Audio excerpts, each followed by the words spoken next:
Hello guys! Hi! And welcome back for another video. So in this video we're going to talk about a common misunderstanding that people have, and that is that you will not lose weight only with keto.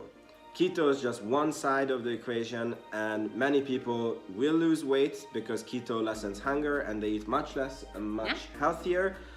But for many people, only doing keto is not enough. So in this video we're going to reverse engineer the keto diet, tell you why it works, and hopefully this will debug your weight loss. My name is Vince and I am Yvette. And you are a? I am a certified ketogenic coach. Yeah, and she has a big cert over there. on the other side of the room. She's you're certified in Eric Berg's way of healthy keto lifestyle. Exactly. So if you want to get help on losing weight with keto, exactly, then hit up the link that we have there and sign up today. Exactly. We will be very happy to help you and coach you. I mean, it will be her, but yes, you get the point. So let's reverse engineer this keto diet. Basically, what the keto diet does is it switches your body from burning sugar to burning fat. Exactly. And when you want to lose weight, you want to do what? To burn fat. Exactly. Your own fat.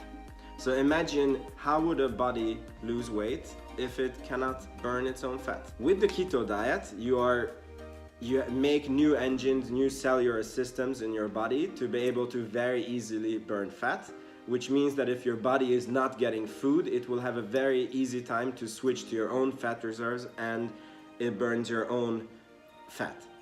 But the body runs on hormones. Yes.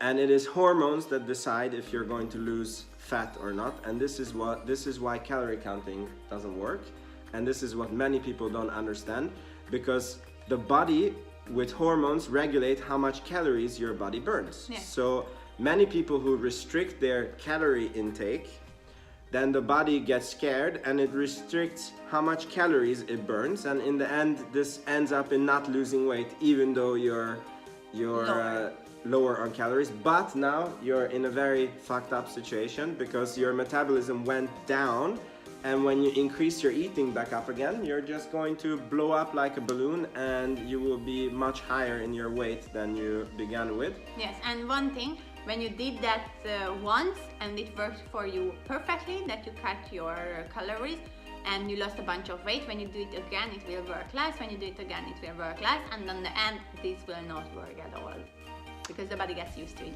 So the solution is you need to biohack your body and know which hormones create fat and which hormones burn fat, and basically you use that system for your own gain, and that's how you will lose weight on keto. Exactly. So the main fat storing hormone is insulin, and there is another one called cortisol. And the third one is estrogen.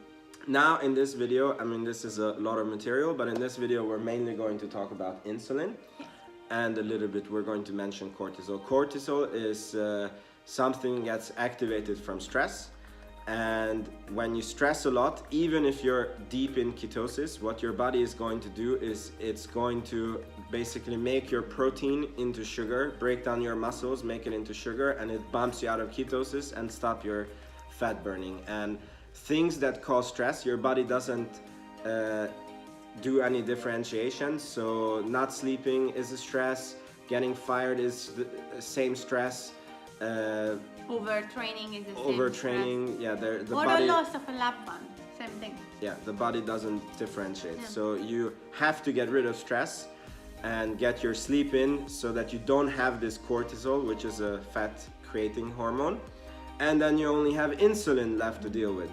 So here is a thing that many people misunderstand, is that the reason carbs, they bump up the insulin very much. So that's why you basically cut out carbs from keto. But people think that it's only like the carbs that bump insulin, but it's not true. If you overeat on protein, that also spikes your insulin.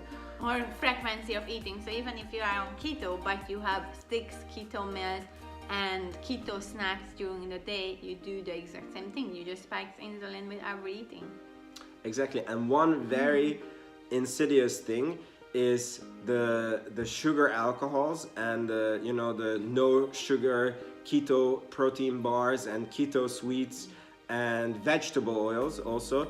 These actually spike your insulin very, very much. They spike your, some of these things spike your insulin more than sugar. Yes. So this might be very counterintuitive, but the keto-friendly snack bar that you eat, it can basically create a worse effect on your body than carbs can create. So you're actually better off eating sugar than your keto-friendly, some of the keto-friendly shit that is out there. This is very counterintuitive, but it's very true.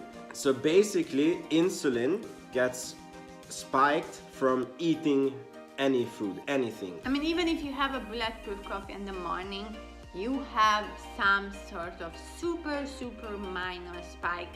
You don't have to worry about it, but it's just happening, like, because something goes into your stomach.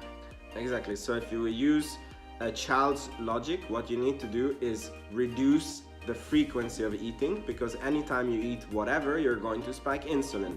And you want to keep the insulin low, because when insulin is low, then the other fat burning hormones come in. So the way you can do it is just eating once or twice a day. And if you really want to lose weight, eating once a day it can be a bit hard to come into it, but it's very beneficial for. But it's definitely something you want to build up. I wouldn't say to start with this tomorrow. Exactly.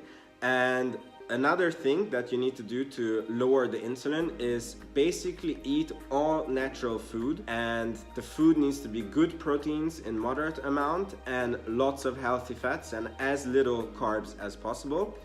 The vegetables, because they have fiber in them, fiber buffers the insulin, so the body doesn't react to it the same way as eating a piece of bread.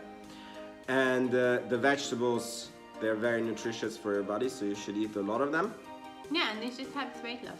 The reason why keto is so good for the body and many people do so well on it is because it mirrors how we ate 10,000 years ago, how or maybe even millions of years ago. That's how the body evolved.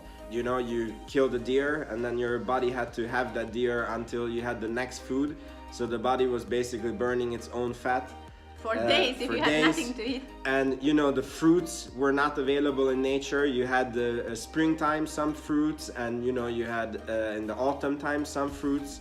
But it wasn't this like abundant that everything is available all the time. Exactly. So you know, if you had carbs back in those days, it was yeah, but it was also just very seasonal. Yeah. It was, you had it for 1 week and then it was no more. Then you were back to your keto diet, and that's what your body is doing really well on, you know. Surprise, you run the body as it was supposed to be run, and then your body is doing well. Oh my god, how hard can it be? A very good guideline when you're making your keto diet is if you go to the store and you see something that is keto friendly and you think, would this have existed 10,000 years ago? And if the answer is no, it's probably not keto friendly, because in the keto friendly protein bars and snack bars, they basically use artificial chemicals that the body is not used to, which generate a very big insulin reaction, which basically stop your fat burning. So this was the whole video. Yeah. I hope this cleared up the question. So please let us know in the comment section if you still have questions, and give us a like. We hope to see you on our next video. Bye bye. And bye bye. See you guys. Ciao.